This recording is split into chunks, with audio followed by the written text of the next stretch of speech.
अच्छा, इसे कहने के लिए हम लोग स्टेट इमरजेंसी कहते हैं, लेकिन शायद मैंने लास्ट टाइम भी आपको बताया कि ऐसे स्टेट इमरजेंसी ऐसा वर्ड ही यूज़ करना बहुत ही गलत हो सकता है। फिर भी बुक्स भी आर्टिकल 356 को स्टेट इमरजेंसी कहता है, कहने के लिए हम भी कह सकते हैं। लेकिन कैसा है कि जब हम लोग इमरजेंसी की बात करते हैं तो सबसे पहले माइंड में आना चाहिए कि हाँ भाई कुछ तो थ्रेटफुल सिचुएशन है, इस कारण हमने इमरजेंसी लगाई है।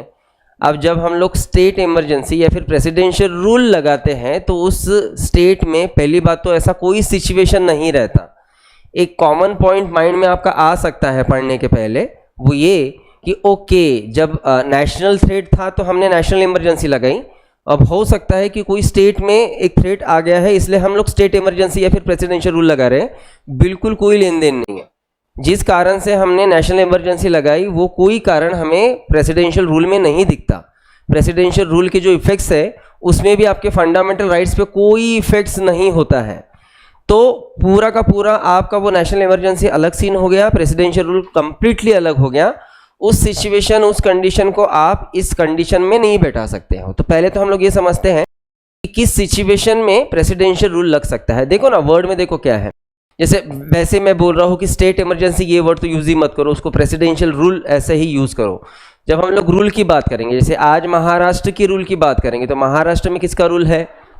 तो महाराष्ट्र की एक जो पार्टी है BJP, Maharashtra in the sense एक पार्टी है बीजेपी, जो यहाँ के रेसिडेंट हैं, यहाँ के जो लीडर्स हैं, यहाँ जो पॉलिटिक्स में इन्वॉल्व हैं, वो असेंबली के इलेक्शन में पार्टिसिपेट होके उन पार्टी को उनके पार्टी को मेजोरिटी मिला है और तब जाके अब उनकी गवर्नमेंट बनी है। तो गवर्नमेंट बनी है तो बेसिकली महाराष्ट्र में रूल कौन कर रहा है? तो वो पर्टिकुलर गवर्नमेंट। अब वो गवर्नमेंट रूल कर रहा है, अगर किसी कारण से उस गवर्नमेंट का रूल अगर खत्म हो जाए या फिर कोई गवर्नमेंट बन ही ना पाए तो शायद फिर प्रॉब्लम हो जाएंगी कि महाराष्ट्र स्टेट के लिए एडमिनिस्ट्रेशन चलाएगा तो चलाएगा कौन? ये प्रॉब्लम हो जाएगा ना। मतलब अभी तो पूरा एडमिनिस्ट्रेशन जो है वो गवर्नमेंट देख रहा है, लेकिन अगर किसी कारण से गवर्नमेंट ही नहीं है, गवर्नमेंट डिसॉल्व हो गया या फिर गवर्नमेंट बन ही नहीं पाया, तो फिर इस स्टेट के लिए लॉस कौन बनाएगा? इस स्टेट के लिए बजट कौन रखेगा? इस स्टेट के लिए डिसीजन कौन लेगा? तो अगर ऐसे सिचुएशन है तो ऐसे सिचुएशन में कहीं ना कहीं महाराष्ट्र स्टेट का एडमिनिस्ट्रेशन चलाने का राइट हमें किसी के हाथ में तो देना चाहिए ना। तो उस पर्टिकुलर टाइम पे वो राइट हम लोग देते हैं प्रेसिडेंट के हाथ में। प्रेसिडेंट फिर महाराष्ट्र का रूल चलाएंगे, इसलिए हम लोग उसे कह रहे हैं प्रेसिडेंशियल रूल। ठीक है, तो पहली बात ऐसा कोई थ्रेट वाला सिचुएशन नहीं रहता जब प्रेसिडेंशियल रूल लगता है। ये आर्टिकल 356 पढ़ने के पहले हमें समझना पड़ेगा कि आर्टिकल 355 क्या कहता है, क्योंकि आर्टिकल 355 ये सेंटर के ऊपर एक रिस्पॉन्सिबिलिटी डालता है कि आपने वॉचडॉग का काम करना है। आपके ऊपर कुछ कॉन्स्टिट्यूशनल रिस्पॉन्सिबिलिटी हम लोग डाल रहे हैं और उस रिस्पॉन्सिबिलिटी को आपने पूरा करना है। ये रिस्पॉन्सिबिलिटी देखो क्या है, आर्टिकल 355 से जो कॉन्स्टिट्यूशनल रिस्पॉन्सिबिलिटी गवर्नमेंट सेंटर को जो मिला है वो देखिए क्या कहता है कि impose a duty on the centre to protect every state against external aggression and internal disturbance and to ensure that the government of every state is carried on in accordance with the provision with the constitution। अब constitution ने उस state का administration चलाने के लिए जो भी provision करके रखा है, उस प्रोविजन से वो स्टेट का एडमिनिस्ट्रेशन चल रहा है कि नहीं, ये चेक करने का काम सेंटर का है। जैसे आज देश में 28 स्टेट्स हैं, 28 स्टेट्स के असेंबलीज हैं। ऑफकोर्स असेंबली है तो वहाँ पे गवर्नमेंट है, तो गवर्नमेंट है तो किसी भी स्टेट गवर्नमेंट ने उस स्टेट का एडमिनिस्ट्रेशन कैसे चलाना है ये तो कॉन्स्टिट्यूशन ने उसका फ्रेमवर्क बना के दिया है। लेकिन कॉन्स्टिट्यूशन ने जो प्रोविज़न बताई है कि भाई उस स्टेट का गवर्नमेंट कैसा चलना चाहिए, उस स्टेट का एडमिनिस्ट्रेशन कैसा चलना चाहिए, अगर उस तरीके से वहाँ का एडमिनिस्ट्रेशन अगर चल नहीं रहा तो फिर सेंटर यहाँ से एक्शन ले सकता है और एक्शन लेके उस पर्टिकुलर स्टेट पे प्रेसिडेंशियल रूल लगा सकता है। तो यहाँ हमारे लिए सेंटर का जो रिस्पॉन्सिबिलिटी इंपॉर्टेंट है ना, वो यहाँ से है to ensure that the government of every state is carried on in accordance with the provision with the constitution. Constitution ने बताए हुए प्रोविजन से हर एक स्टेट का एडमिनिस्ट्रेशन चल रहा है कि नहीं, ये चेक करने का काम है सेंटर का। और अगर वो चल नहीं रहा तो फिर हम लोग वहां पे लगा सकते हैं प्रेसिडेंशियल रूल। लेकिन यहां जो रिस्पॉन्सिबिलिटी 355 से डाली है सेंटर पे, उसको देख के सेंटर गवर्नमेंट ये किस आर्टिकल को लागू करके किसी भी स्टेट में प्रेसिडेंशियल रूल लागू कर सकते हैं, तो 2 आर्टिकल है। कॉमनली मैक्सिमम लोगों को एक ही आर्टिकल पता रहता है कि हाँ ठीक है, ये पर्टिकुलर आर्टिकल है जो प्रेसिडेंशियल रूल लगाता है, और जो आर्टिकल है आर्टिकल 356। लेकिन 356 के अलावा भी एक आर्टिकल है जो आर्टिकल यूज करके हम किसी भी पर्टिकुलर स्टेट पे प्रेसिडेंशियल रूल लगा सकते हैं, और वो आर्टिकल है 365। 2 आर्टिकल से 2 प्रोविजन है। हम 356 से भी लगा सकते हैं, हम 365 से भी लगा सकते हैं। लेकिन कब? तो जब ये जो रिस्पॉन्सिबिलिटी सेंटर पे डाली है, ये रिस्पॉन्सिबिलिटी पूरे करते समय अगर सेंटर को लगता है कि हाँ पर्टिकुलर स्टेट का जो एडमिनिस्ट्रेशन है वो कॉन्स्टिट्यूशनल प्रोविजन से शायद नहीं चल रहा है, और अगर ये कंफर्म होने कि उस पर्टिकुलर स्टेट का एडमिनिस्ट्रेशन कॉन्स्टिट्यूशनल प्रोविजन से नहीं चल रहा है, तो उस टाइम पे वहां पे आर्टिकल 356 या 365 से हम प्रेसिडेंशियल रूल लगा सकते हैं। लेकिन कब 356 कब 365 दोनों को समझना जरूरी हो जाएगा। तो पहले देखो, पहले स्टेटमेंट में देखते हैं कि 356 क्या बताता है, 365 क्या बताता है, उसके बाद हम लोग उसको समझने की कोशिश करेंगे। जैसे देखिए आर्टिकल 356 क्या बता रहा है कि in the case of failure of constitutional machinery in state article. अब ये किसी स्टेट का कॉन्स्टिट्यूशनल मशीनरी, किसी स्टेट का कॉन्स्टिट्यूशनल मैकेनिज्म कैसे डिस्टर्ब हो सकता है उसी को हम लोग समझेंगे। लेकिन अगर किसी भी स्टेट का कॉन्स्टिट्यूशनल मशीनरी अगर फेल होता है तो आर्टिकल 356 से, और अगर आर्टिकल 365 लगाना है तो उसके लिए रीजन है if a state fail to comply with or to give effects to any direction from the centre. अगर सेंटर ने कोई गाइडलाइन दिया है, अगर सेंटर ने कोई डायरेक्शन दिया है और वो डायरेक्शन अगर पर्टिकुलर स्टेट फॉलो नहीं कर रहा है, तो उस कंडीशन में भी हम उस स्टेट पे बिल्कुल प्रेसिडेंशियल रूल लगा सकते हैं। तो इन दोनों को हम पहले तो अच्छे से समझ लेते हैं, दोनों कंडीशन को, कि आर्टिकल 356 कब लागू होगा एंड आपका 365 कब लागू होगा। उसके बाद भले हम लोग आगे बढ़ेंगे, भले उस आप लोग लिखना है सामने, चलो इसको समझिए। तो एक तो आर्टिकल हमने लिखा है 355 जो रिस्पॉन्सिबिलिटी डाल रहा था सेंटर पे कि भैया आप देखो, चेक करो कि हर एक स्टेट का एडमिनिस्ट्रेशन ये कॉन्स्टिट्यूशनल प्रोविजन से चल रहा है कि नहीं। अब वो चल रहा है कि नहीं चल रहा है वो देखने के लिए भी 2 तरीके हैं। मतलब हो सकता है कि अगर उस स्टेट का कॉन्स्टिट्यूशनल मशीनरी अगर फेल हुआ है तो भी हम कहेंगे कि उस पर्टिकुलर स्टेट का जो एडमिनिस्ट्रेशन है वो कॉन्स्टिट्यूशनल प्रोविजन से नहीं चल रहा है। अगर उस स्टेट का जो कॉन्स्टिट्यूशनल मशीनरी है वो फेल हुआ हो, तो ये कॉन्स्टिट्यूशनल मशीनरी फेल कैसा होता है हम लोग अभी समझेंगे उसको। और दूसरा पॉइंट है, अगर सेंटर ने जो डायरेक्शन दिए हैं, सेंटर ने अगर कोई गाइडलाइंस दिए हैं और वो गाइडलाइंस, वो डायरेक्शन अगर सही तरीके से स्टेट फॉलो नहीं कर रहा है, तो भी हम उस स्टेट पे प्रेसिडेंशियल रूल लगा सकते हैं। लेकिन तरीके अलग अलग हैं, दोनों रीजन अलग अलग हैं, और दोनों रीजन के हिसाब से आर्टिकल्स भी अलग अलग हैं। अगर कॉन्स्टिट्यूशनल मशीनरी फेल है तो आर्टिकल 356, और अगर डायरेक्शन फॉलो नहीं हो रहे हैं तो आर्टिकल 365। 1 बाय 1 हम उसे समझने की कोशिश करते हैं। ये इजी है डायरेक्शन वाला मामला, पहले उसको खत्म कर लेते हैं, फिर भले हम लोग 356 समझते बैठेंगे।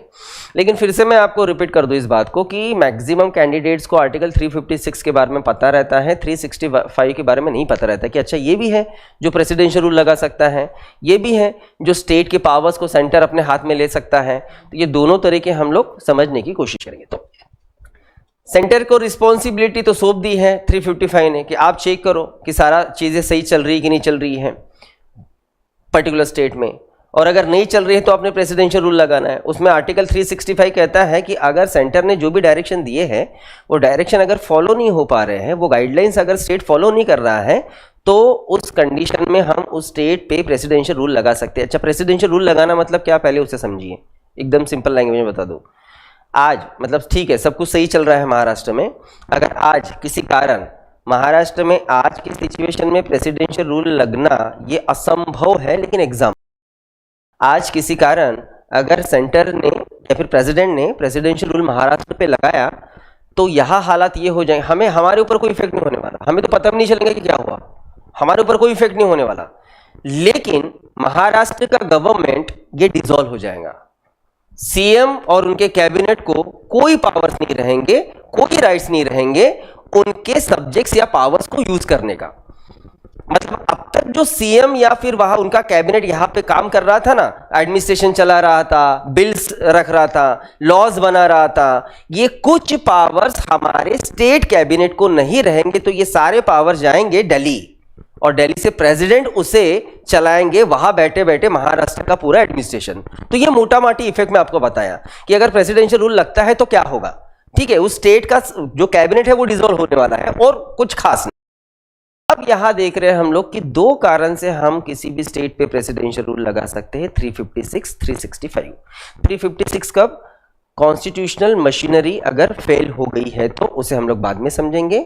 ये अगर सेंटर के डायरेक्शन या गाइडलाइंस अगर स्टेट फॉलो नहीं कर रहा है तो भी हम लोग वहां पे प्रेसिडेंशियल रूल लगा सकते हैं। आप देखिए कि ये कितना इजी है।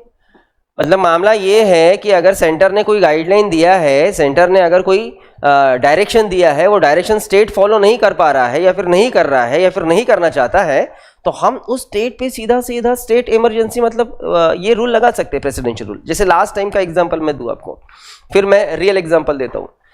2021 में मोटर व्हीकल एक्ट बना था, गडकरी सर ने उसे बड़ा तगड़ा बनाने की कोशिश की कि फाइन्स बढ़ाते हैं, तब जाके कहीं ना कहीं लोग थोड़ा लाइन पे आएंगे। तो फाइन्स बढ़े, हेलमेट नहीं रहेगा तो क्या, सीट बेल्ट नहीं रहेगा तो क्या, ये नहीं तो क्या, वो नहीं तो क्या, दिन ब दिन वो जो है रूल्स रेगुलेशन बहुत ही ज़्यादा स्ट्रिक्ट होते जा रहे हैं।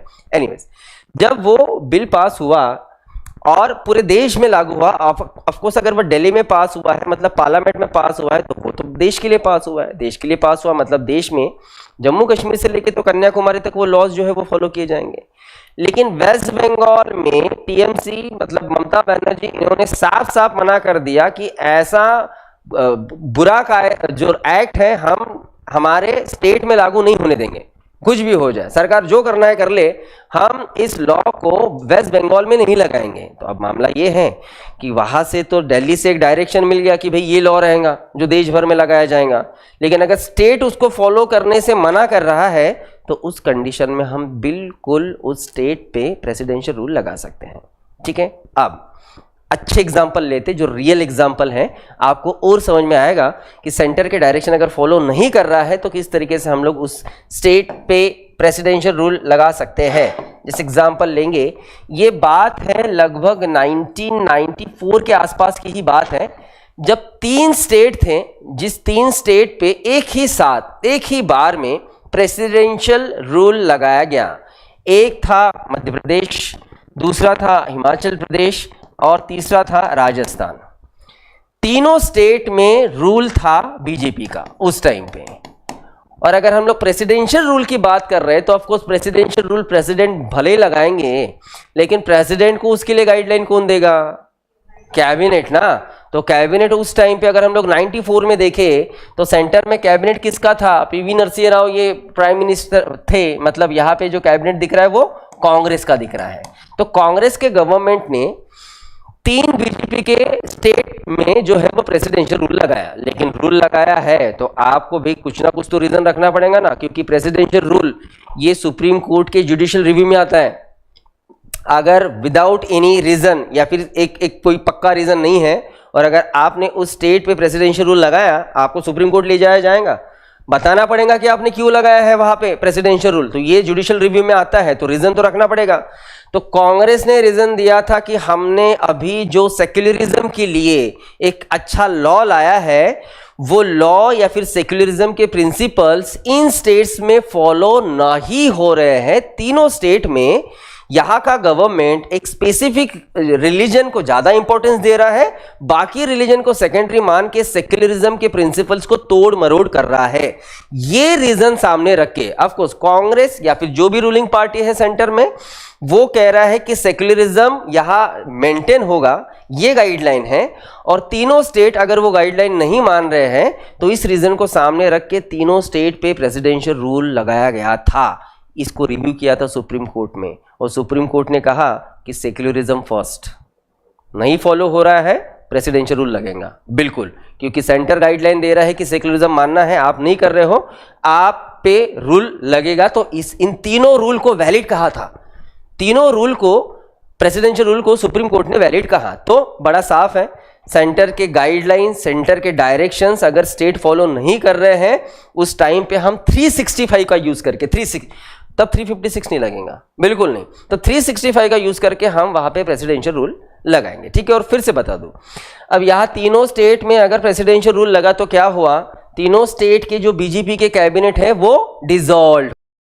अब फ्रेश इलेक्शन होगा कुछ महीनों में, शायद 6 महीने में, शायद साल भर में हो सकता है। और जब फ्रेश इलेक्शन होगा तब जिस पार्टी को मेजोरिटी मिलेगा उस पार्टी का गवर्नमेंट हो सकता है बीजेपी फिर से है, या फिर हो सकता है और कोई पार्टियां हैं, लेकिन उस स्पेसिफिक टाइम पीरियड के लिए तो उनका गवर्नमेंट ढुश। क्लियर, ठीक है, ये बात हुई 365 की। अब रही बात कॉन्स्टिट्यूशनल मैकेनिज्म की, कॉन्स्टिट्यूशनल मशीनरी की, कि ये कैसे फेल हो सकता है भाई, ये क्या मामला है। तो 355 में जो हमने वर्ड्स देखा था ना, उसी को लिंक पकड़ो आप। 355 क्या बता रहा है सेंटर को, कि ये सेंटर का रिस्पॉन्सिबिलिटी रहेगा कि सारे स्टेट का एडमिनिस्ट्रेशन ये कॉन्स्टिट्यूशनल प्रोविजन से चल रहा है या नहीं, ये चेक करने का ड्यूटी आपका है। अगर वो कॉन्स्टिट्यूशनल प्रोविजन से नहीं चल रहा है, मतलब उस स्टेट का कॉन्स्टिट्यूशनल मशीनरी अगर फेल हुआ है, तो फिर आर्टिकल 356 लगा के आप उस स्टेट में प्रेसिडेंशियल रूल लगा सकते हो। तो समझते हैं ये जो फेल्यूर है कॉन्स्टिट्यूशनल मशीनरी का, वो किस तरीके से रह सकता है। तो एग्जाम्पल के लिए हम लोग लेते हैं महाराष्ट्र। महाराष्ट्र असेंबली में 288 सीट्स हैं, और किसी भी किसी भी पॉलिटिकल पार्टी को अगर सरकार बनानी है तो 288 में से ½ + 1 इतने सीट्स जितना जरूरी, मतलब वो हो जाएंगे 145। अब जब इलेक्शंस हो गए, समझते हैं कि ये कॉन्स्टिट्यूशनल मशीन्स कैसे फेल हो सकती है। जब इलेक्शन हो गए और इलेक्शन में पता चला कि बीजेपी के कैंडिडेट्स खड़े थे, कांग्रेस के कैंडिडेट्स खड़े थे, आम आदमी पार्टी के खड़े थे, इसके अलावा शिवसेना के खड़े थे, 145 सीट्स ये किसी पॉलिटिकल पार्टी के गवर्नमेंट को बनने के लिए इतने सीट्स उनको लगेंगे। इलेक्शंस हुए, इलेक्शन का जो रिजल्ट आया वो रिजल्ट ऐसा है कि बीजेपी को 104 सीट्स मिले, कांग्रेस को 44 मिले, आम आदमी पार्टी को 15 मिले, शिवसेना को समझ के चलो 60 मिले, और भी महाराष्ट्र नवनिर्माण सेना है उसको 25 मिले। तो ये जो नंबर्स दिख रहे हैं, ये नंबर्स क्लियर कर रहे हैं कि भाई किसी भी एक पर्टिकुलर पार्टी को क्लियर मेजोरिटी नहीं है। तो एक पार्टी को क्लियर मेजोरिटी नहीं है तो पहली बात तो यहाँ पे सरकार बन ही नहीं सकती। अब मामला ये कि हम दो सरकारों में, मतलब दो गवर्नमेंट में गैप थोड़ी रख सकते हैं।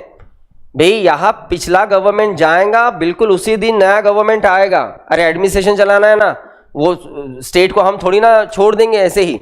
तो आपको यहाँ गैप तो दे नहीं सकते आप। यहाँ किसी को मेजोरिटी है नहीं, तो यहाँ पे फिर ऑप्शन क्या है? ऑप्शन आपके पास ये है कि आप अलायंस बना सकते हो, पार्टीज एक दूसरे के साथ अलायंस बना के सरकार बनाने की कोशिश कर सकते हैं। तो बीजेपी को सबसे ज्यादा सीट से तो हो सकता है कि बीजेपी सामने आए और कोशिश करे कि भी कौन उन्हें जो है वो हेल्प आउट करेगा, कौन उन्हें हेल्प करेगा। अगर वो अलायंस बना तो मामला ये कि अलायंस बनाए, मतलब आपने कितना लेना है, 145 प्लस सीट्स अगर मिलते हैं आपको तो आपका अलायंस है। जैसे बीजेपी ने अगर शिवसेना से अलायंस कर लिया तो 60 इनके, 104 इनके, मतलब ये हुए 164। चाहिए 145 गवर्नमेंट बनाने को, मतलब यहां गवर्नमेंट बिल्कुल बन सकता है, राइट। लेकिन ये अलायंस बना तो ठीक, अगर किसी कारण से अलायंस नहीं बन पाया तो फिर क्या यहां पे किसी की गवर्नमेंट बन पाएंगी? बिल्कुल नहीं, पॉसिबल ही नहीं। और अगर गवर्नमेंट ही नहीं बन सकती है तो फिर कैसे इस स्टेट का एडमिनिस्ट्रेशन कैसे चलाया जाएगा?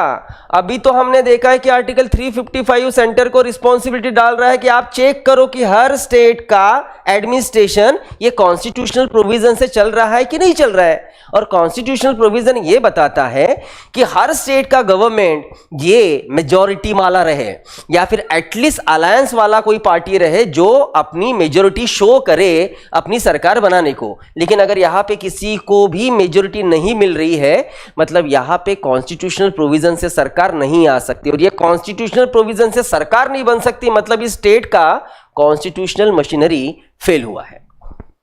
समझ में आई बात? अब किस तरीके से कॉन्स्टिट्यूशनल मशीनरी ये फेल हो सकती है? अब यहां पे अगर किसी की सरकार नहीं बन पा रही है तो ये एडमिनिस्ट्रेशन तो चलाना पड़ेगा, या सरकार नहीं बन रही है तो महाराष्ट्र के गवर्नर ये प्रेसिडेंट को एक रिक्वेस्ट लेटर भेज देंगे कि सर महाराष्ट्र स्टेट का कॉन्स्टिट्यूशनल मशीनरी जो है वो फेल हुआ है, आप प्रोसीड कर सकते हो। और गवर्नर ने ये जो रिक्वेस्ट की उसके बाद फिर प्रेसिडेंट आर्टिकल 356 लगा के प्रेसिडेंशियल रूल महाराष्ट्र पे लागू कर सकते हैं। क्लियर? ठीक है। अब जैसे मैंने कहा कि गवर्नर प्रेसिडेंट को रिक्वेस्ट करेंगे कि ऐसा ऐसा हुआ है, स्टेट का कॉन्स्टिट्यूशनल मशीन फेल हो गया है, तब प्रेसिडेंट जो है वो एक्शन लेंगे।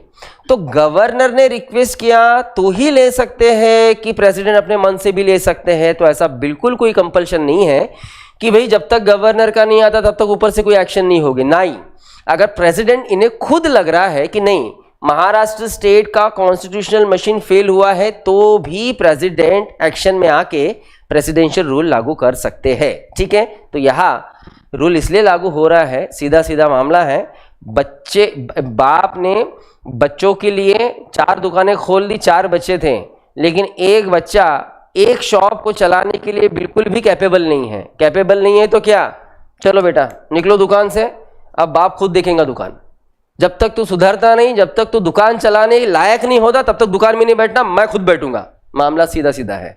स्टेट को हमने दिया है ना, आप चलाओ स्टेट, हम देश को देखेंगे, आप स्टेट चलाओ। लेकिन स्टेट में सरकार नहीं बन पा रही तो क्या, सेंटर का रिस्पॉन्सिबिलिटी हो जाएगा कि जब तक यहां पे एक फिक्स गवर्नमेंट नहीं आती तब तक हम दिल्ली से चलाएंगे। उसी को ही हम लोग कहते हैं प्रेसिडेंशियल रूल। ठीक है, तो दोनों में बहुत अंतर है।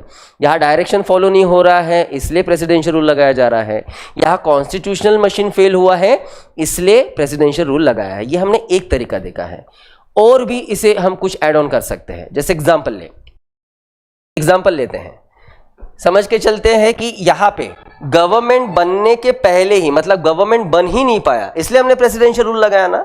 चलो हम लोग दूसरा एग्जाम्पल लेते हैं कि अगर गवर्नमेंट बन गई, एग्जाम्पल ले बीजेपी शिवसेना, इन्होंने कर लिया अलायंस, दोनों के हो गए 164, चाहिए सरकार बनाने के लिए 145, इन्हें 164 में मतलब सरकार बन सकती है। असेंबली आई है, कैबिनेट आया है, ये कैबिनेट असेंबली लगभग कितने सालों के लिए है, 5 साल के लिए। अब 5 साल के लिए सरकार बनी, एग्जाम्पल के लिए लेते हैं कि 2019 में सरकार आई, चलेंगी 2024 तक, सारा कुछ ठीक चल रहा था। लेकिन शिवसेना इस पार्टी और पार्टी की लीडर के जो जिसको हम लोग कहेंगे कि आशंकाएं थे वो बढ़ गए, और उनका कहना यह था कि भाई ये काम करो, अब हमारे लीडर को ना आप अच्छे बड़े पोस्ट दो, हमें भी होम मिनिस्ट्री चाहिए, हमें फाइनेंस मिनिस्ट्री चाहिए, हमें अच्छे बड़े पोस्ट पे जाना है, हमारे हाथ में मिनिस्ट्री चाहिए। और अगर बीजेपी को ज़्यादा सीट्स है और बीजेपी चाहती है कि नहीं शिवसेना के हम ज़्यादा से ज़्यादा लोग हमारे कैबिनेट में नहीं रखेंगे, 2 पॉलिटिकल पार्टीज के बीच अगर सरकार बनने के बाद क्लैशेस हो गए किसी कारण से, तो हो सकता है कि दोनों का अलायंस टूट जाए, टूट सकता है ना। अगर किसी कारण से बीजेपी ने चलती सरकार से अपना हाथ निकाल दिया, मतलब अलायंस उन्होंने तोड़ दिया, तो अब तक जो 164 सीट्स थे, अब तो ये सीधा 60 से कम हो गए ना, क्योंकि ये तो निकल गई सरकार से। इनके पास कितने बचे, 104, और ये तो माइनॉरिटीज में है। सरकार कैसे चल सकती है, क्योंकि कॉन्स्टिट्यूशन बताता है कि सरकार उस पार्टी का रहेगा जिस पार्टी को असेंबली के टोटल सीट नंबर्स में से मेजॉरिटी रहेगा। अब यहाँ पे गवर्नमेंट जिनके हाथ में है उनको मेजॉरिटी तो है नहीं, तो यहाँ क्या दिखता है कि कॉन्स्टिट्यूशनल प्रोविजन से एडमिनिस्ट्रेशन नहीं चल रहा है, मतलब भी कॉन्स्टिट्यूशनल मशीन फेल हुआ है। ठीक है, ये दूसरा पॉइंट देखा हमने, और एक पॉइंट हम लोग इसी में ऐड कर सकते हैं। एग्जाम्पल लेते, ये तो अलायंस का देखा, पहले एग्जाम्पल दिया मैंने कि किसी को क्लियर मेजॉरिटी मिला ही नहीं, अलायंस भी नहीं बना, तब प्रेसिडेंशियल रूल लगा।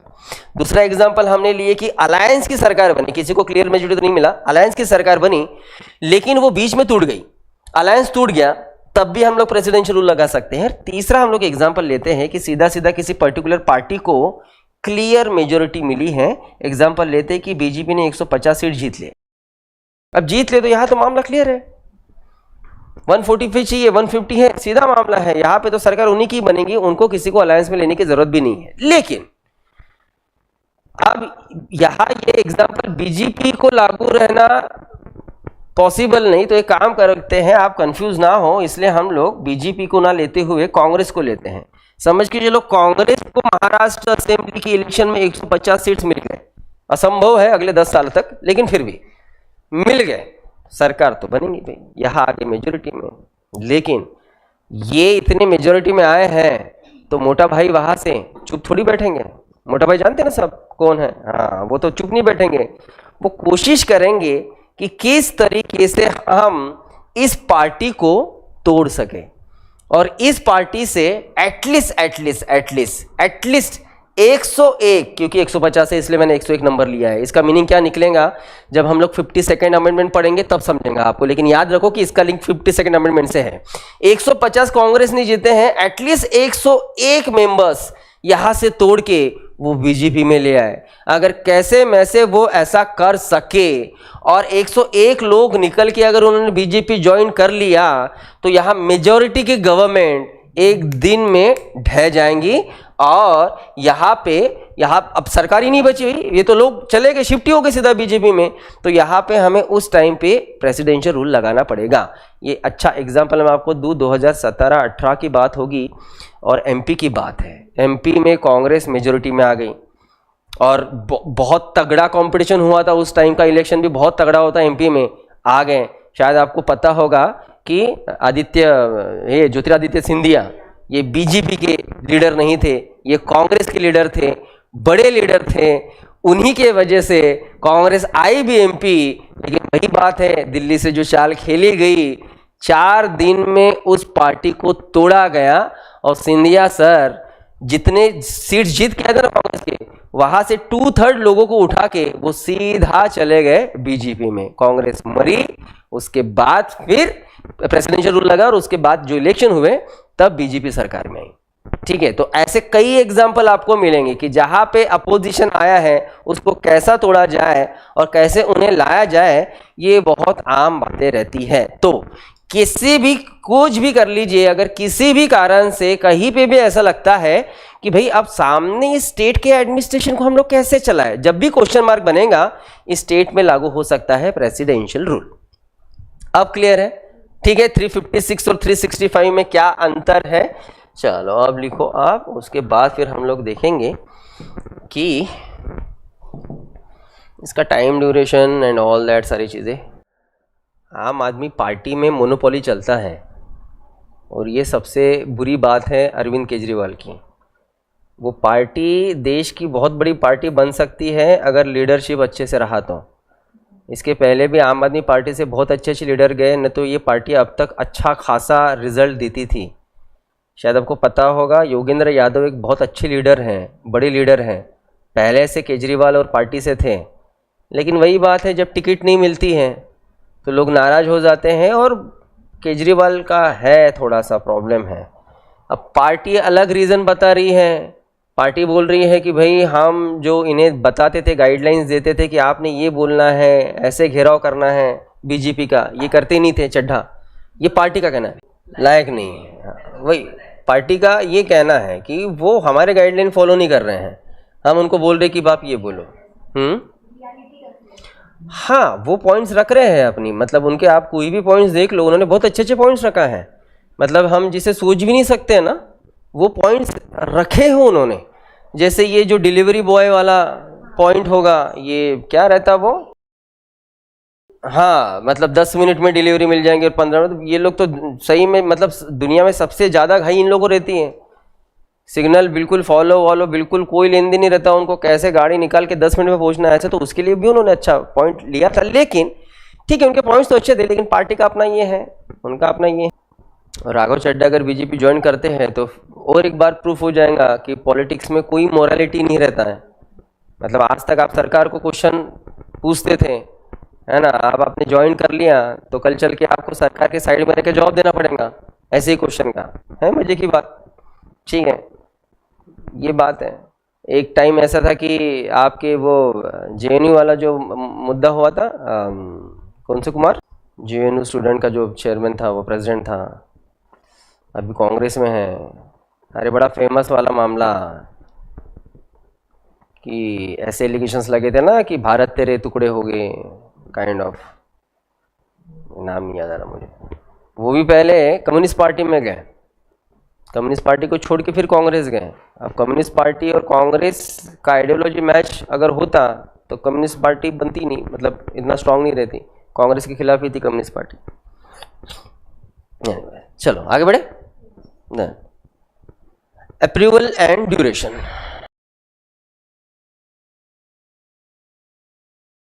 नेशनल इमरजेंसी को भी हमने देखा है कि जब प्रेसिडेंट, ठीक है प्रेसिडेंट डिक्लेयर तो कर देते हैं, लेकिन उस डिक्लेरेशन को पार्लियामेंट्री अप्रूवल मिलना जरूरी हो जाता है।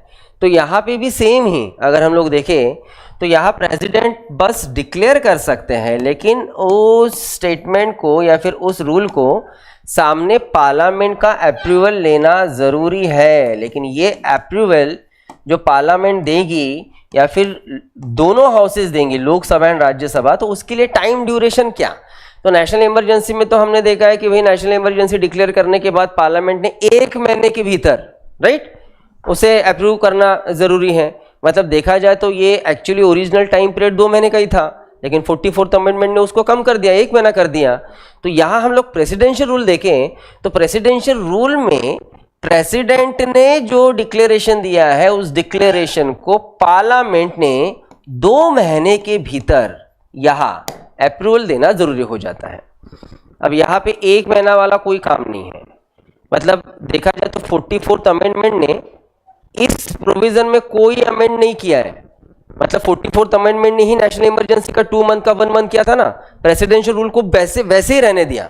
अभी भी वो ऐसे ही है कि प्रेसिडेंट ने अगर डिक्लेयर किया तो 2 महीने के अंदर पार्लियामेंट जो है वो अप्रूवल दे सकता है, और ये अप्रूवल दोनों हाउसेस में सिंपल मेजोरिटी से लिया जाएगा। उसके लिए कोई खास स्पेशल मेजोरिटी नहीं मांगा गया है। तो फिर से ये नेशनल इमरजेंसी को अगर हम लोग कंपेयर करें तो ये सेपरेट हमें प्रोविजन दिखता है। वहाँ पे स्पेशल मेजोरिटी था, यहाँ पे सिंपल मेजोरिटी है। वहाँ पे 1 महीने का टाइम पीरियड था, यहाँ पे 2 महीने का टाइम पीरियड है। अब यहाँ एक बार पार्लियामेंट ने अप्रूवल दे दिया तो प्रेसिडेंट के डिक्लेरेशन के टाइम से वो रूल सामने 6 मंथ तक लागू रहेगा।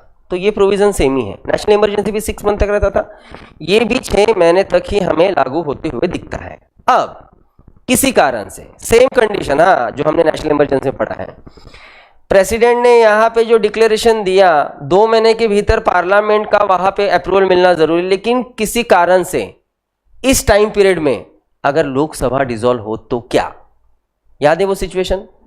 तो सेम सिचुएशन है। तो भाई नया लोकसभा, उसका इलेक्शन होगा, न्यू लोकसभा चुन के आएगा, न्यू लोकसभा के फर्स्ट मीटिंग से 30 डेज के भीतर उनका अप्रूवल मिलना जरूरी, उसके पहले राज्यसभा का अप्रूवल मिलना जरूरी। ठीक है, सेम प्रोविजन है।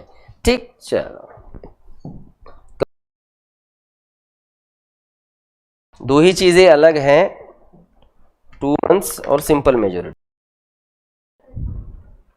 अगर वो अनस्टेबल है तो केस वैसे भी नहीं लगेगा बेटा। नहीं, ऐसा नहीं है, अगर वो मतलब बस दिखा रहा है कि अनस्टेबल है लेकिन वो शातिर होगा, मतलब ऐसा कोई मेडिकल सर्टिफिकेट नहीं है। नहीं, ऐसे कैसे नहीं। आप अरे वो तो काम झटकते हैं। मतलब वो क्या है कि पुलिस वाले लोगों का काम क्या है, उनका कोशिश ये रहता है कि कैसे केसेस को दूर किया जाए। उनकी पूरी कोशिश ये रहती कि कोई एफआईआर ना आए, क्योंकि वैसे भी उनके पीछे बहुत काम है, वो परेशान रहते हैं। अब ये हमारे लिए बड़ी बात रहती है, उनके लिए बहुत छोटी बात है कि अरे यार ठीक है ना यार, सल्टा लो ना यार, ऐसा वाला मामला रहता है। तो ऐसा बिल्कुल भी नहीं है। आप किसी एडवोकेट से कंसर्न कर सकते हो, उनको केस बता सकते हो, वो फिर बताएंगे तरीका। नहीं, लॉयर से सही में कंसर्न करो, लॉयर बिल्कुल बीच का रास्ता निकालेंगे। ऐसा नहीं है कि केस नहीं कर पाएंगे।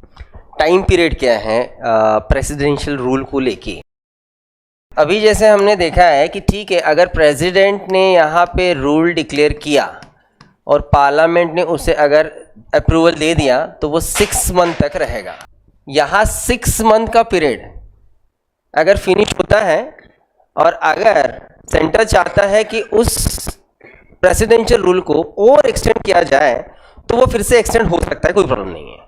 यहाँ जब पहली बार 2 महीने के अंदर जब अप्रूवल मिला था तो वो 6 मंथ के लिए जो था वो एक्सटेंड हो गया था, मतलब उसको लागू किया गया था। अब 6 मंथ फिनिश हो रहे हैं, अब उसको फिर से एक्सटेंड करना है तो हो सकता है, लेकिन उसके लिए क्या, तो सेम आपने फिर से ये 6 मंथ का पीरियड खत्म होने के पहले पार्लियामेंट के दोनों हाउस, लोकसभा राज्यसभा में इसको एक्सटेंड करने के लिए इस प्रस्ताव को आपने रखना है और सेम सिंपल मेजोरिटी से ही पास करके अगर ये होता है तो ये रूल एक्सटेंड हो जाएगा। कितने समय के लिए? तो फिर से एक बार 6 मंथ के लिए। ठीक है, ऐसे अगर हम लोग देखें तो इस इमरजेंसी को, प्रेसिडेंशियल रूल को एक बार पार्लियामेंट से आप अप्रूवल दे सकते हो, इसके अलावा एक बार आप उसको एक्सटेंड कर सकते हो। इस हिसाब से किसी स्टेट में प्रेसिडेंशियल रूल ये 1 साल तक रह सकता,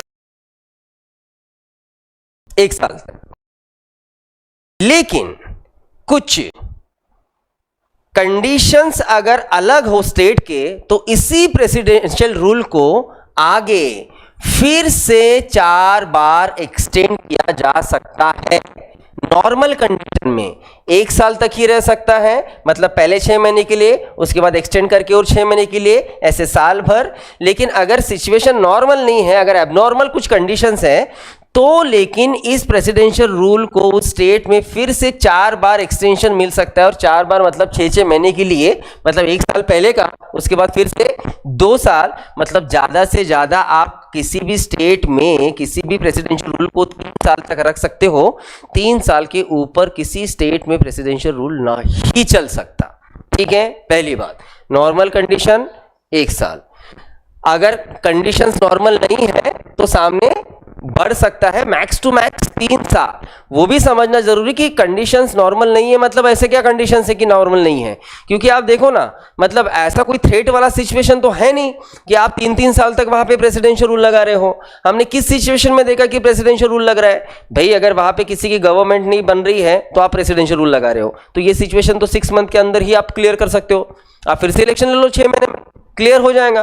गाइडलाइन फॉलो नहीं हो रही है, ठीक है, ये भी सिचुएशन 6 महीना, साल भर बहुत हो गया। 3 साल रखने की जरूरत क्या है? नॉर्मल कंडीशन में साल भर, अगर नहीं है नॉर्मल तो 3 साल। ये क्यों एक्सटेंड किया जा सकता है उसको समझना जरूरी, वो हम लोग समझेंगे। लेकिन और एक बात, यहां पे आओ, वही बात जो हम नेशनल इमरजेंसी में पढ़े उसी बात को हमें रिपीट करना है। प्रेसिडेंट ने डिक्लेरेशन के बाद पार्लियामेंट ने अप्रूवल दे दिया, 6 मंथ तक ये है। अब 6 मंथ का पीरियड फिर से एक्सटेंड करना है जब 6 महीना होते हैं आ रहा है, और उसको एक्सटेंशन देना है।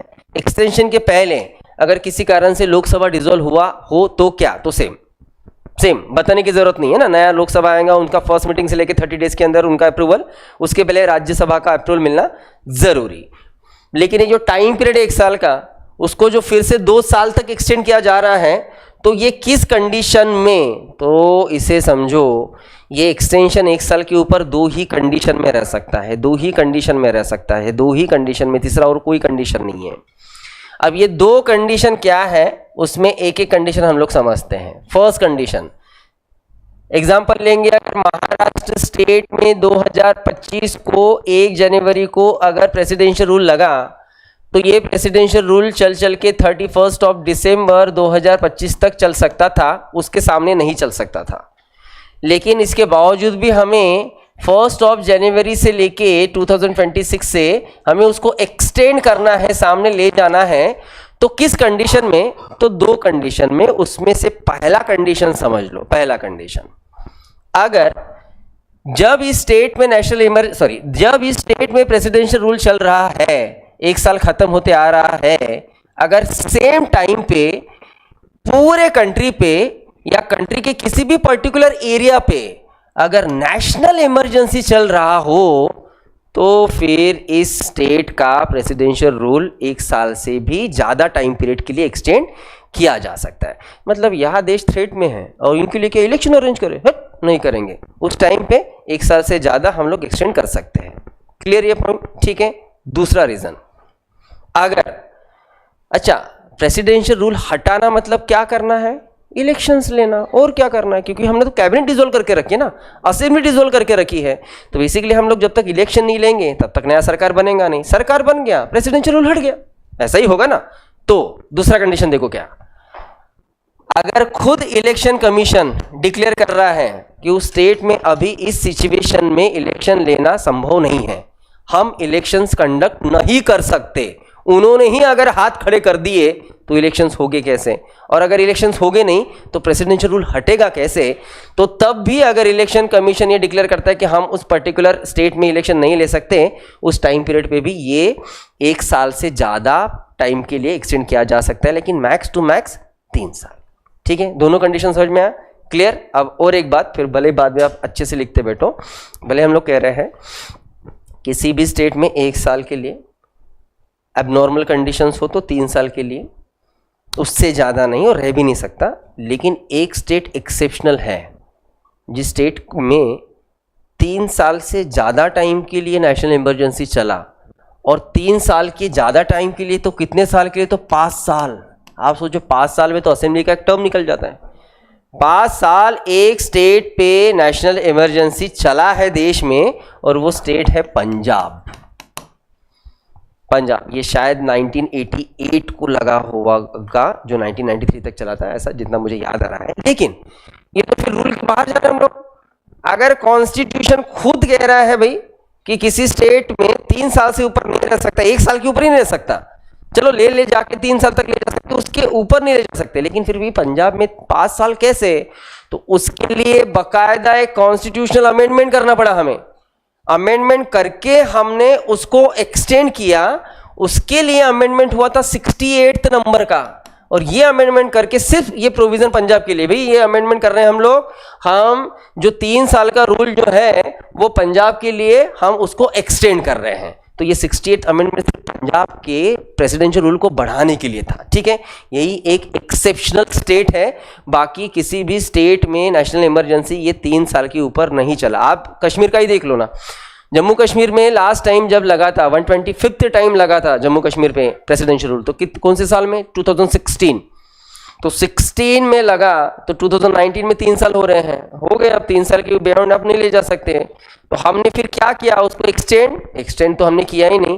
प्रेसिडेंशियल रूल तो हटाने की भी जरूरत नहीं पड़ी, क्योंकि वो स्टेट ही नहीं बचा, हमने सीधा उसको यूटी बना दिया। ठीक है, तो वहां 3 साल के ऊपर वहां वैसे भी नहीं गया, लेकिन पंजाब में एक बार गया है। क्लियर। चलो अब इसे लास्ट पॉइंट रिवोक का है, कैसे हटाया जा सकता है। तो प्रेसिडेंट डिक्लेयर करके उसको हटा सकते हैं, उसे पार्लियामेंट के अप्रूवल का कोई जरूरत नहीं है। मैंने अभी कल पर तो ध्यान नहीं आया, वो कारपेंटर्स आए थे, कारपेंटर का काम चल रहा था, एक बड़ा सा बक्सा बना लिए रहते, उसके अंदर कपास डाल के बीच में रखे रहते, तो आपके मोबाइल सारे आ जाते थे उसमें, बॉक्स में गिरने का डर ही नहीं रहता। नहीं तो आपको साइड में ही ऐसे कुछ बना देता हो, आपको रखने के लिए अच्छा हो जाएगा मोबाइल। या फिर इससे अच्छा और एक रूल बना सकते हैं कि क्लासरूम आने के पहले आप आपके मोबाइल सामने काउंटर पे रखें, है ना। ये भी अच्छा रूल है, मतलब फूटेगा नहीं, टूटेगा नहीं, नुकसान नहीं होगा, स्क्रीन डैमेज नहीं होगा। चल आगे बढ़े। हुआ परिणाम क्या होगी, कॉन्सिक्वेंसेस। सबसे पहले इंपॉर्टेंट बात, ये जितनी फालतू की बातें वो हम लोग बाद में बात करते रहेंगे, वो लिखना है, ऐसे कोई परिणाम नहीं। मैं आपको असेंबली और कैबिनेट इसके ऊपर क्या इफेक्ट हो सकता है वो हम लोग समझने की कोशिश करते हैं। यही कंफ्यूज करेंगे आपको, बाकी ऐसे कुछ समझने की बात। इस एग्जाम्पल लेंगे, महाराष्ट्र असेंबली की बात करें तो महाराष्ट्र की असेंबली के 288 सीट्स है। अब 288 ये तो असेंबली है ना पूरा का पूरा, लेकिन इस असेंबली में एक छोटा सा हिस्सा होगा कैबिनेट का, राइट। तो अगर कैबिनेट को अगर हम लोग देखें तो ठीक है, कैबिनेट में कौन कौन है, तो सीएम है और कैबिनेट है। तो जैसे महाराष्ट्र में अगर हम लोग डिपार्टमेंट्स देखें तो 36 डिपार्टमेंट्स हैं। जाके ये जो सीएम और मिनिस्टर्स जो है ना, ये नंबरिंग जा सकता है 40 वाली 42 43 तक जा सकता है। एग्जाम्पल लेंगे कि अगर 42 मिनिस्टर्स हैं या फिर 42 लोगों का कैबिनेट एग्जाम्पल, तो अगर महाराष्ट्र पे प्रेसिडेंशियल रूल लगता है तो असेंबली पे क्या इफेक्ट होगा और कैबिनेट पे क्या इफेक्ट होगा, इससे अच्छे से समझ जाओ। प्रेसिडेंशियल रूल अगर लगा तो कैबिनेट ये सबसे पहले सस्पेंड किया जाएगा, ये सस्पेंडेड हो जाएगा। लेकिन असेंबली जो है ये पहले सस्पेंड ना करके इस असेंबली को बस जिसको हम लोग कहेंगे कि सॉरी ये सस्पेंड नहीं रहेंगे, सॉरी कैबिनेट जो है ये सबसे पहले किया जाएगा डिसॉल्व, और असेंबली जो है ये सस्पेंडेड रखा जाएगा। दोनों का मीनिंग समझाता हूं मैं। कैबिनेट सीधा डिसॉल्व हो जाएगा, असेंबली पहले सस्पेंड किया जाएगा, बाद में सस्पेंशन के बाद में इसे भी डिसॉल्व किया जा सकता है, लेकिन इसको डायरेक्टली डिसॉल्व ना करके इसको पहले सस्पेंड ही रखा जाएगा। एक बड़ा सिंपल सा एग्जांपल लेता हूं, बहुत एग्जांपल लेता हूं, किसी का नाम लेने से अच्छा है कि एक काम करते हैं कि भाई ये दो स्टूडेंट्स हैं हमारे क्लास में, एक ये हैं एक ये हैं, इन दोनों ने बड़ी बदमाशी की जो मेरे रूल्स के खिलाफ जा रहा है। ऐसे सुना ही आया मुझे, दोनों ने बड़ी बदमाशी की। एक की बदमाशी इसने ये एक की बदमाशी तो मैंने खुद देखा है, और मैंने फिर फैसला लिया है क्लास से भगा दिए जाओगे, आज के बाद तुम्हारा एडमिशन कैंसिल। इसके बारे में इधर है बेटा, इधर इसके बारे में मुझे कुछ पता नहीं अभी कि इसने कुछ गड़बड़ की है, तो मैंने इसे कहा मैं खुद इंक्वायरी करूंगा, जब तक मैं इंक्वायरी पूरा नहीं करता तब तक क्लास नहीं आना है। मतलब इसके लिए फाइनल डिसीजन नहीं हुआ, इसको तो भगा दिया मैंने, ये भगा दिया जा सकता है, अभी बस घर में बैठा है। सेम यहां हम लोग किसे भगा रहे हैं? कैबिनेट को। कोई काम के नहीं, तुम लोग घर जाओ। असेंबली को हम लोग सस्पेंडेड रख रहे हैं। अब ये सस्पेंडेड क्यों रख रहे हैं समझ जाओ। यहां सरकार नहीं बन सकती थी या फिर सरकार नहीं चला सकती थी, तो कौन नहीं चला सकता था? असेंबली की कैबिनेट। तो आप वैसे भी यूजलेस हो, कर दो डिसॉल्व, आपसे नहीं होने वाला, यहां डिसॉल्व हो गया। असेंबली को हमने सस्पेंडेड रखा। सस्पेंडेड मतलब क्या? अभी जो सीएम और जो कैबिनेट मिनिस्टर थे ना, वो थे, अब नहीं है, डिसॉल्व हो गया। असेंबली के जो मेंबर्स आए हैं चुन के, वो आज भी मेंबर है लेकिन वर्किंग नहीं है। क्यों? क्योंकि सस्पेंडेड है फिलहाल असेंबली।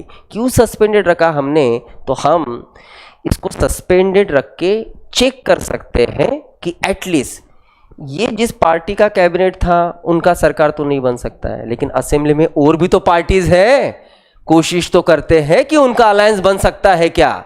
तो उनका अलायंस बनने का चांस लेने तक हम इसे सस्पेंडेड रखेंगे। अगर अलायंस बना तो वेल एंड गुड भाई, हमारा कितना पैसा और कितना समय बच जाएगा। और अगर अलायंस नहीं बना तो अब कुछ ऑप्शन है हमारे पास? नहीं। अब इसे भी हम लोग कर देंगे डिसॉल्व, और सीधा 6 महीना साल भर यहाँ पे रखेंगे। अब देखो, अगर हमने इसको सस्पेंड ना करके सीधा डिसॉल्व किया रहता, अगर सीधा डिसोल्यूशन होता तो क्या? कोई ऑप्शन नहीं, सीधा नेक्स्ट इलेक्शन होगा, नेक्स्ट इलेक्शन के बाद ही रिजल्ट आएगा। लेकिन हमने इसको सस्पेंडेड रखा।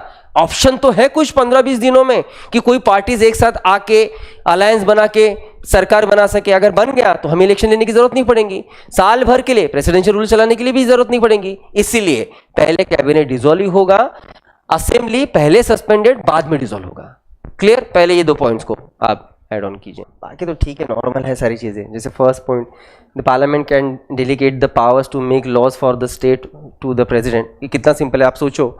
मतलब जब तक वहाँ पे गवर्नमेंट था, स्टेट गवर्नमेंट था, तो उस स्टेट गवर्नमेंट के हाथों में कितने सब्जेक्ट्स थे उस स्टेट के? 59। स्टेट लिस्ट में 59 है ना सब्जेक्ट्स।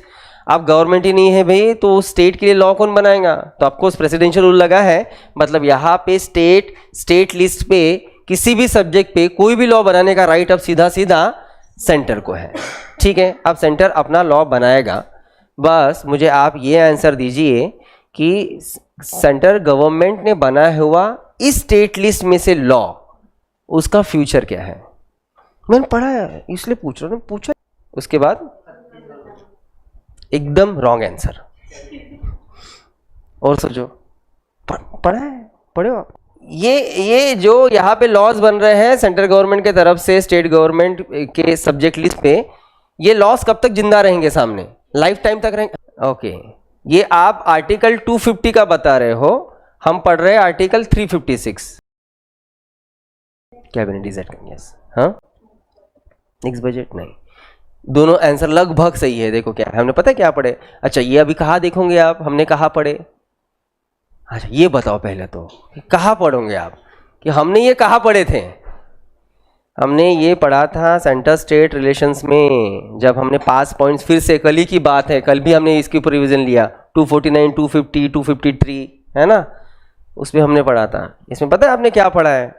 आपने ये पढ़ा है कि जब प्रेसिडेंशियल रूल के टाइम पे सेंट्रल गवर्नमेंट स्टेट लिस्ट के सब्जेक्ट्स पे लॉ बनाते हैं तो वो लॉ कभी भी ऑटोमेटिकली डिसॉल्व नहीं होते। नई गवर्नमेंट आएंगी और वो डिसाइड करेंगे कि लॉज का क्या करना है। अगर उन्होंने कुछ एक्शन ही नहीं लिया, सेंटर के लॉ जो बने थे ना ड्यूरिंग प्रेसिडेंशियल रूल, वो जैसे के वैसे रहेंगे। नया सरकार को लगता है कि नहीं हमें कुछ चेंजेस करके उस लॉ को कंटिन्यू करना है, वो चेंजेस ला सकते हैं। सरकार को लगता है कि नहीं चाहिए सेंटर का लॉ, तो वो कैंसिल कर सकते हैं। लेकिन उन्होंने अगर कोई एक्शन नहीं लिया तो वो लॉ ऑटोमेटिकली जैसे के वैसे चालू रहेगा। ये पढ़े हो आपने, ठीक है? तो सेम बात यहाँ पे लागू होती है, ठीक। सेकेंड पॉइंट, हम कह रहे हैं कि ड्यूरिंग प्रेसिडेंशियल रूल सेंटर के तरफ से स्टेट लिस्ट के सब्जेक्ट्स पे लॉ बनेंगे, तो उसके लिए पार्लियामेंट के सेशन तो चाहिए लॉज बनने के लिए।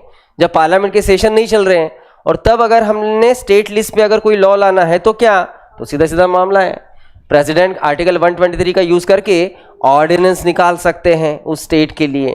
अब समझ के चलो, वो स्टेट का अगर प्रेसिडेंशियल रूल अगर 1 साल है, 1 साल से ज़्यादा है, तो भाई 1 साल है तो ऑफकोर्स वो फाइनेंशियल ईयर का बजट भी तो रखना पड़ेगा उस स्टेट का। वो कौन रखेगा? पार्लियामेंट रखेगा। मतलब ऑफकोर्स ना असेंबली डिसॉल्व है तो करेंगे क्या, तो उस स्टेट का उस साल का फाइनेंशियल ईयर का जो बजट है वो भी पार्लियामेंट के तरफ से ही रखा जाएगा। तो ये जनरल ही उसके इफेक्ट्स है जो हमें दिखते हैं। बाकी जो इम्पोर्टेंट था असेंबली एंड कैबिनेट वाला वो हमने पढ़े। अब तक आर्टिकल 356 का यूज,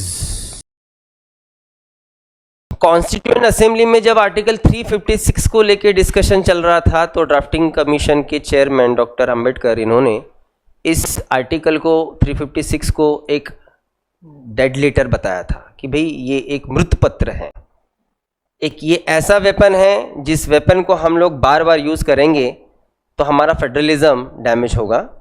तो इस वेपन को कम से कम यूज किया जाए, एक्सट्रीम लास्ट मोमेंट पे यूज किया जाए, ये एडवाइस उन्होंने 1949 को ही दिया था। वो ये भी बताते हैं, ये भी कहते हैं कि भले ही हमने ये आर्टिकल तो डाला है, सोच समझ के डाला है, लेकिन हम ये बिल्कुल भी इसकी संभावना कम नहीं कर सकते कि सामने भविष्य में पॉलिटिशियंस इस आर्टिकल का यूज़ ये रॉन्ग वे से ही करेंगे। उन्होंने कहा है, आपके बुक में बहुत अच्छे से लिखा है, लक्ष्मीकांत सर की किताब में सबसे लास्ट पॉइंट ये लिखा होगा कि उनका क्या स्टेटमेंट है, उसको लिखें। और आज अगर हम लोग देखें, जैसे एक बहुत एक्सपर्ट पर्सन होके गए हैं इंडियन पॉलिटी के कामत सर, वो उनका बहुत अच्छा स्टेटमेंट है कि आज डॉक्टर अंबेडकर तो जीवित नहीं है, लेकिन अंबेडकर इन्होंने बनाया हुआ आर्टिकल 356 उतना ही जीवित है। मतलब उन्होंने जो एक्सपेक्टेशन रखा था ना कि भी लास्ट वेपन है उसको संभाल के यूज़ करो, तो उसका विपरीत ही हमें दिखता है। आज के पॉलिटिशियन ने 356 को अपने मतलब से बिल्कुल सही टाइम उनके हिसाब से उसको यूज़ किया है। मतलब देखो ना, आज तक हमें दिख रहा है कि इंडिया में लास्ट 75 ईयर्स में आर्टिकल 356 प्रेसिडेंशियल रूल 126 टाइम लगाया गया। मतलब आप सोचो कि इन एन एवरेज एक साल में एक से ज़्यादा ही हमें कहीं ना कहीं प्रेसिडेंशियल रूल लगाया हुआ दिखता है। तो इतने क्या हर बार ये आफत आ गई होगी कि उस पर्टिकुलर स्टेट का जो कॉन्स्टिट्यूशनल मशीनरी है वो फेल हुआ होगा? ऐसा कैसा हो सकता है? तो ये सही में सोचने वाली बात है। पहला प्रेसिडेंशियल रूल 1951 में लगा था पंजाब में, जब मिस्टर भार्गव ये सीएम थे पंजाब के, कांग्रेस की ही सरकार थी, कांग्रेस सेंटर में थी, स्टेट में थी, लेकिन फिर भी भार्गव राव अपनी सरकार को नहीं चला सके, तो तब एक प्रेसिडेंशियल रूल वहां पे लगते हुए दिखता है। बीच में तो हमें ऐसे ऐसे इंसिडेंट्स मिलते हैं कि वो बहुत ही मतलब जिसके ऊपर हम लोग हंसी आएंगी। जो पॉलिटिकल साइंस का जो स्टूडेंट है वो सही में हंसेगा।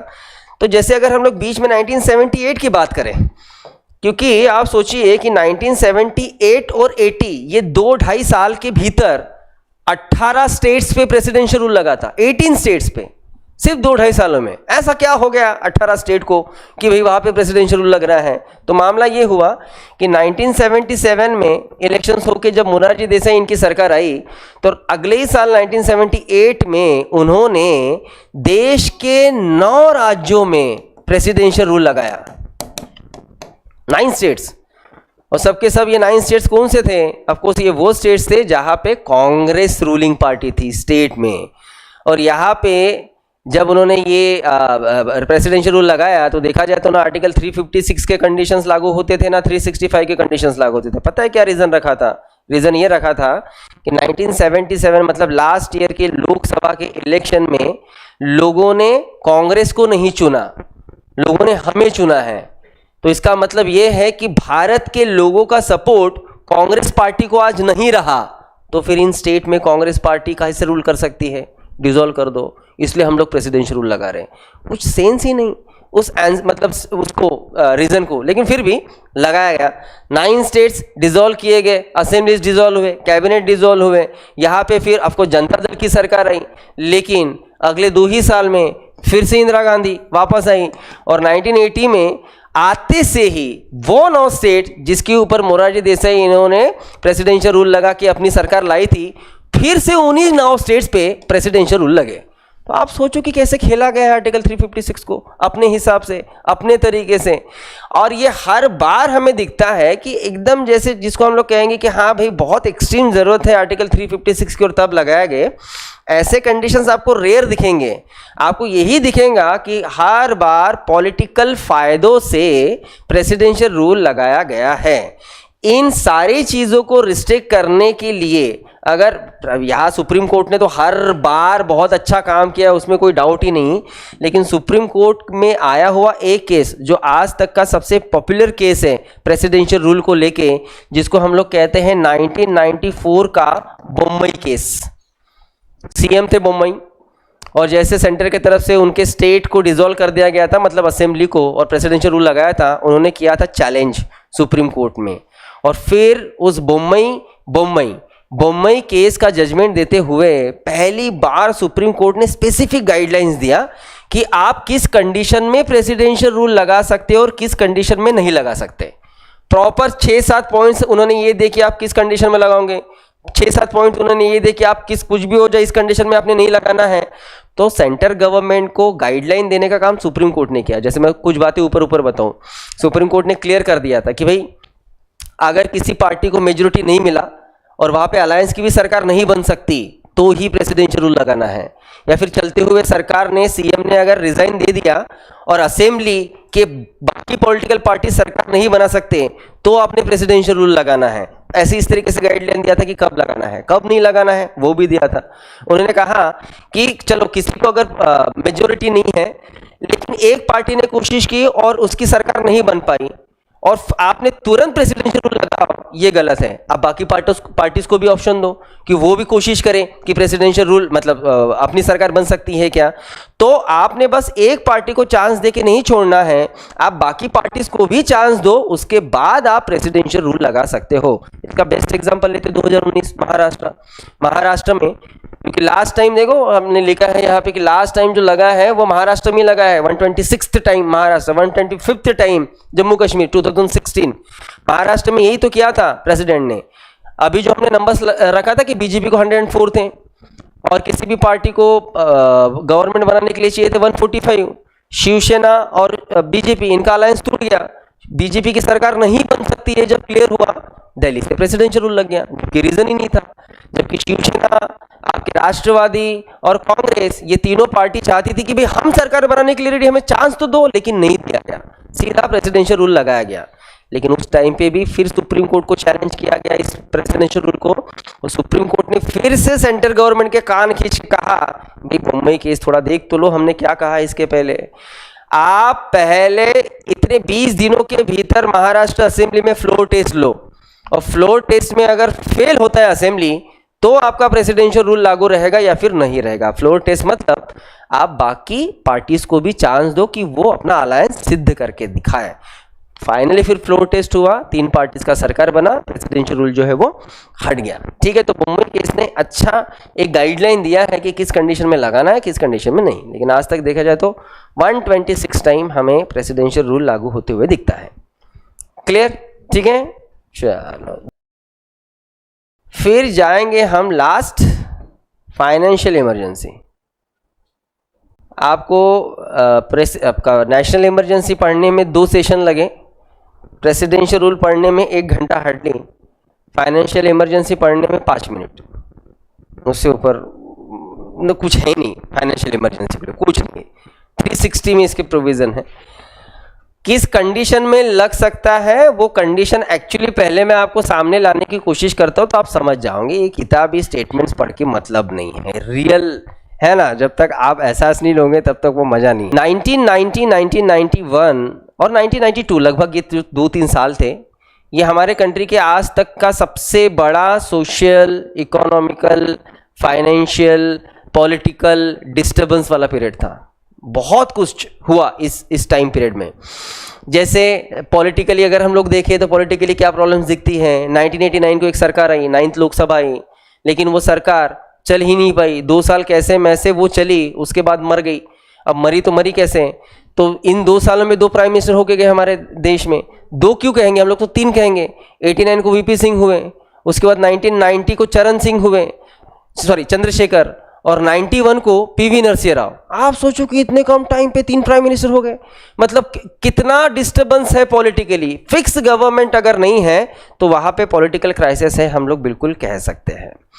देन अगर हम लोग इनकी बात करें आपके सोशल प्रॉब्लम्स की, तो सोशल प्रॉब्लम्स भी कम नहीं थे। 6 दिसंबर 1991 को अयोध्या में बाबरी मस्जिद तोड़ा गया। उसके बाद बॉम्बे एंड अयोध्या में जो है वो रियोट्स हुए। उसके बाद उसका बदला लेके टाइगर मेमन ने जो है वो मुंबई में बॉम्ब ब्लास्ट किए। तो ये सारा सिलसिला चल रहा था पूरे भारत में, दंगे चल रहे हैं, लोग एक दूसरे को मारने पे तुले हुए हैं। पूरा मामला यहाँ पे ये डिस्टर्बेंस था। अगर हम लोग फाइनेंशियल डिस्टर्बेंस देखें तो फाइनेंशियल डिस्टर्बेंस तो बहुत ज़्यादा हेवी था, बहुत ही ज़्यादा।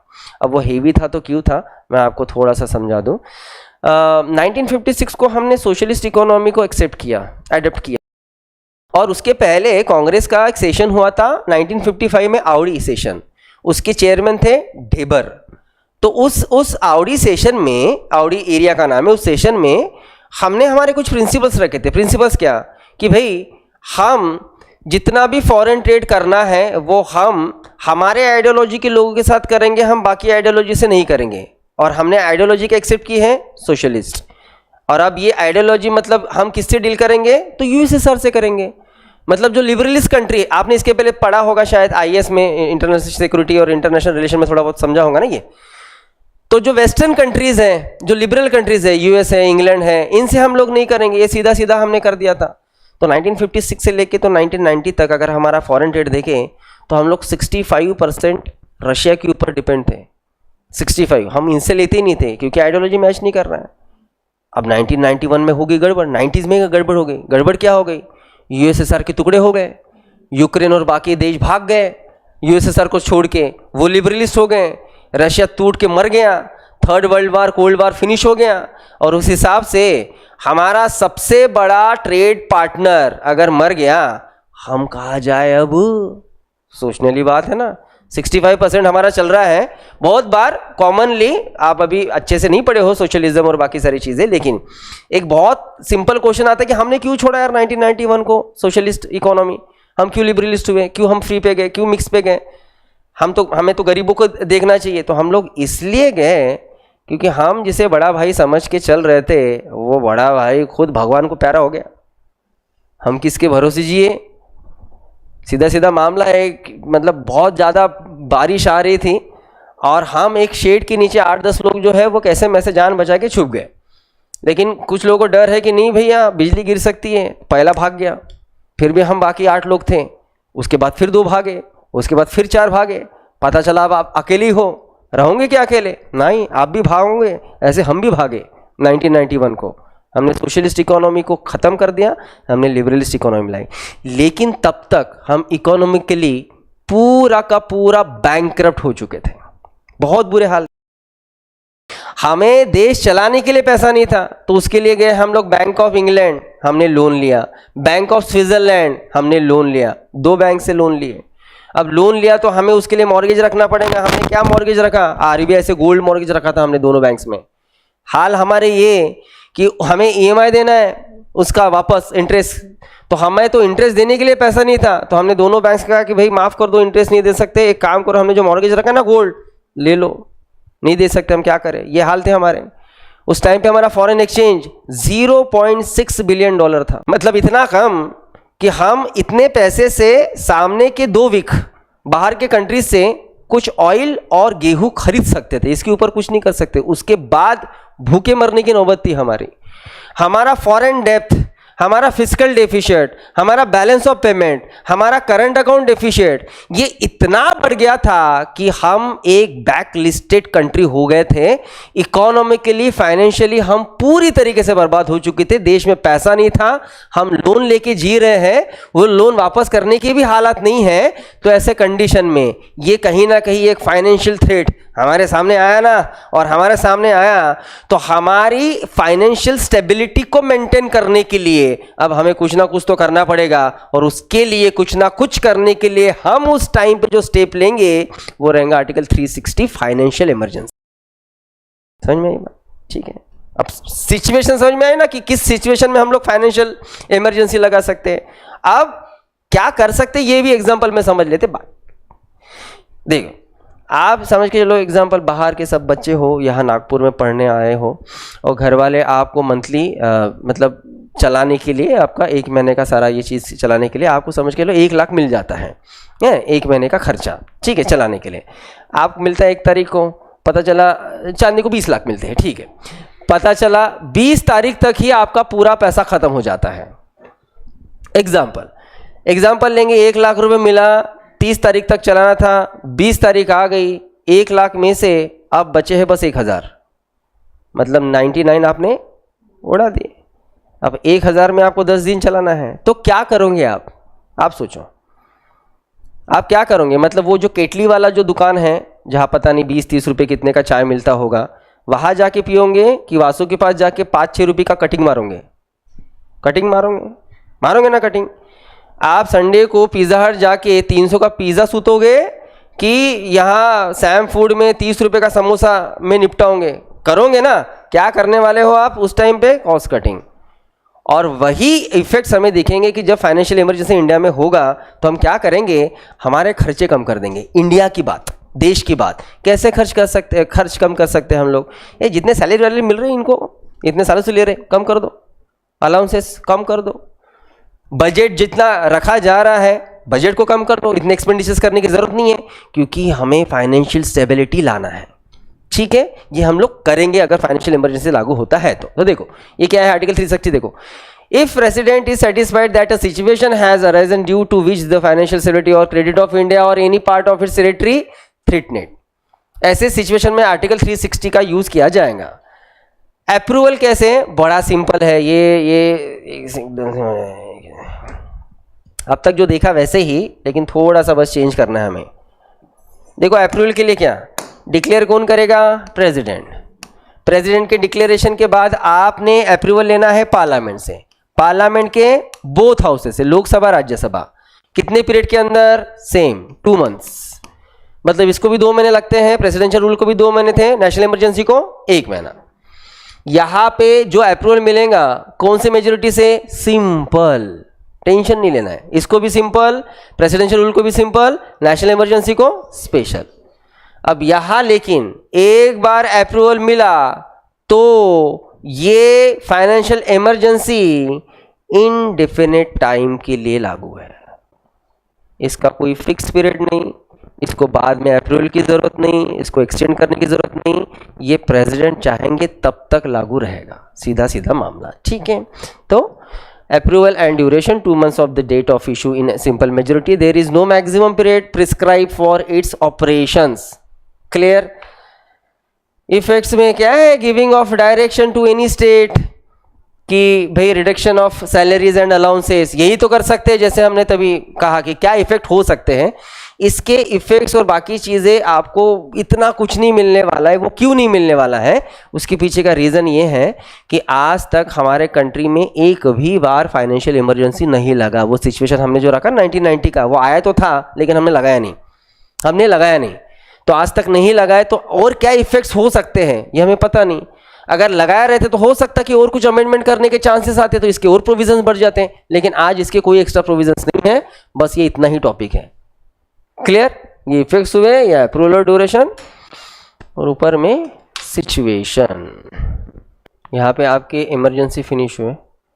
कल से हम लोग शुरू करेंगे आपका अमेंडमेंट लास्ट टॉपिक है, एकदम लास्ट। उसके बाद एक टॉपिक है छोटा सा, इलेक्शंस रिफॉर्म्स हमें देखना है। अमेंडमेंट के लिए 3 दिन लगेंगे।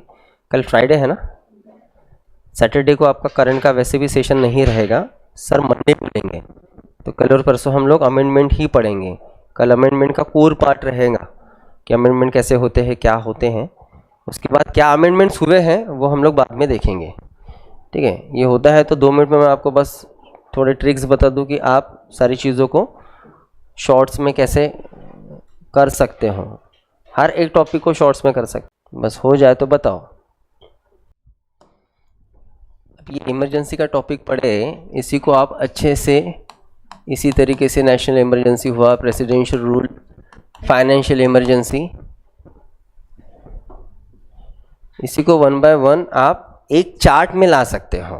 जैसे नेशनल इमरजेंसी के कॉजेज़ क्या है, मतलब कॉजेज़ क्या है, मतलब किस कंडीशन में नेशनल इमरजेंसी लगा सकते हैं, प्रेसिडेंशियल रूल लगा सकते हैं, और एकदम शॉर्ट में लिखना है या सीधा शॉर्ट में लिख सकते हो, या फालतू की चीज़ें लिखने की ज़रूरत है, एक्सटर्नल इंटरनल क्या ज़रूरत है, सीधा लिखो ना, वार और एक्सटर्नल अग्रेशन कंसिडर है, एक्सटर्नल रीजन है ना। और अंदर जो इंटरनल में हमने लिखा था कि आर्म रिबेलियन, 3 रीजन लिख लो, ठीक है, एक वो हो जाएगा आपका। उसके बाद अप्रूवल 1 मंथ 2 मंथ 2 मंथ, इतना ही लिखो। अप्रूवल कौन देगा, कंसिडर है, पार्लियामेंट ही देगा, डोनाल्ड ट्रंप के पास नहीं जाएंगे हम लोग उधर, है ना। तो इतना लिखने, अपने शॉर्ट नोट्स को ना जितना छाट सकते हो ना वर्ड्स को उतना छाटना है, क्योंकि जितने वर्ड्स रहेंगे आप हर बार उसको पढ़ोगे आपका समझ जाएगा, इसलिए वर्ड्स को छाटना है, ग्रामेटिकल वर्ड्स तो डालना ही नहीं बिल्कुल। उसके बाद ये हाँ मेजॉरिटी, ये एक बन गया, यहाँ रहेगा स्पेशल, यहाँ सिंपल, ठीक है। टाइम पीरियड, यहाँ अप्रूवल के बाद 6 मंथ, ये 6 मंथ, यहाँ पे indefinite. Maximum time period, no limits है क्या कुछ नेशनल इमरजेंसी के, ये 1 मैक्स टू मैक्स 3, इसका भी कोई लिमिटेशन नहीं। इसकी इफेक्ट्स और भी देखो, पढ़ो नोट्स तो आप उससे आइडियाज निकाल सकते हो कि हाँ ये भी ऐड कर सकते हैं, ये भी ऐड कर सकते हैं। समझ में आई बात, ये यहाँ बन गया। ऐसे ही आपके जितने कमीशंस है, कमीशंस का भी ऐसे ही बना सकते हो। कमीशन को कोई लाया क्या बेटा अभी इनका, क्योंकि लास्ट टाइम हुआ था तो इनको मैंने दिया था। ये देखो यहाँ पे भी आपको लगता है तो यहाँ पे भी बता दूं। जैसे देखो यहाँ पे union public service commission, state PSC, election commission, national human rights commission, और सीधा फिर यहाँ पे कॉन्स्टिट्यूशनल आर्टिकल्स कौन से हैं, इसके बाद फिर इनका टर्म कितना है, ये सारी चीज़ें, टर्म है, अपॉइंटमेंट है, एडवाइजरी बॉडी, क्योंकि अलग अलग एडवाइजरी बॉडी थी, रिमूवल सिस्टम कैसा है, ठीक है, क्वालिफिकेशन क्या, तो यहाँ साइड में लो और इसके एक 1 बाय 1 यहाँ पे लिखो, आप एक चार्ट में आ जाएगा। समझ में आई बात। इसके अलावा जैसे और इसका अगर आपको करना है, Lok Sabha, Rajya Sabha, assembly, council, Lok Sabha, Rajya Sabha, assembly हो गया, काउंसिल हो गया, प्रेसिडेंट हो गए, वाइस प्रेसिडेंट हो गए, गवर्नर हो गए, सीएम भी डाल सकते हो। सेम करो, आर्टिकल, कौन से आर्टिकल लागू हो रहे हैं, लोकसभा को 81, राज्यसभा 80, समझ में आई बात। प्रेसिडेंट अगर है तो 52। इसके बाद फिर उनका क्वालिफिकेशन, देन उनका टर्म, देन उनका ओथ, देन उनका एग्जाम्पल लेते हैं कि और भी जो सैलरी होगी, या फिर उनका एज, एटलीस्ट कितना एज, तो एज में जैसे लोकसभा 25, राज्यसभा 30, आपका assembly 25, council 30, president 35, vice president 35, governor, हर किसी का ऐसा बना सकते हो। एक चार्ट में आएगा, आपको हर बार पढ़ने की जरूरत नहीं पड़ेगी। और वो चार्ट को क्या करना है फिर आपको पता है, उसको बढ़िया सही में पीडीएफ फॉर्मेट में ना मोबाइल में उसका सेव करके रखो।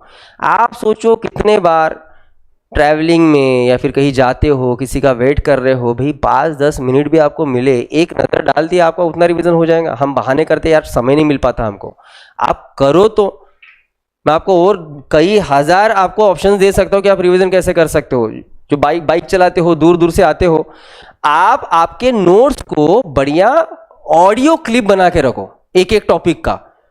हेडफोन्स पहनते हो गई, भाई आप डाल दो, कनेक्ट कर दो, आप गाने सुनते आओ या फिर दिमाग में कुछ चलाते आओ, उससे अच्छा 15-20 आधा घंटा आपके नोट्स आपके सुन के हो जाएंगे ना। और जितना सुनोगे बोल रहा हूं, उतना और अच्छे से रिवाइज होगा। और आज सुन रहे हो 2-3 दिन के बाद वो जो सुन रहे हो उसी के साथ साथ बोलना शुरू करो, बहुत अच्छा रिवीजन होगा। कई तरीके रह सकते हैं, बस थोड़ा सा काम करो। लास्ट टाइम हमारे एमपीएससी में एक लेडी थी बेचारी, ठीक है, उसका यही था कि सर खाना बनाना पड़ता है, ये करना पड़ता है, कैसे करूं क्या करूं। उसको तो यही कहा था कि सब रिकॉर्ड कर, बेलन भी हो सकता है, सुनना भी हो सकता है, बिल्कुल हो सकता है, मैनेज करना पड़ेगा हमें चीज़ों को, तब जाके होगा। कितना समय फालतू में टाइम पास हो जाता है ना हमारा, उतना ही समय आप बचा सकते हो। ठीक है, तो ये बस करो, तरीके हैं काफ़ी, उसको काम में लाओ बस। ठीक है, इसके नोट्स तो पहले बनाओ, उसमें आपने बिल्कुल आलस नहीं दिखाना है।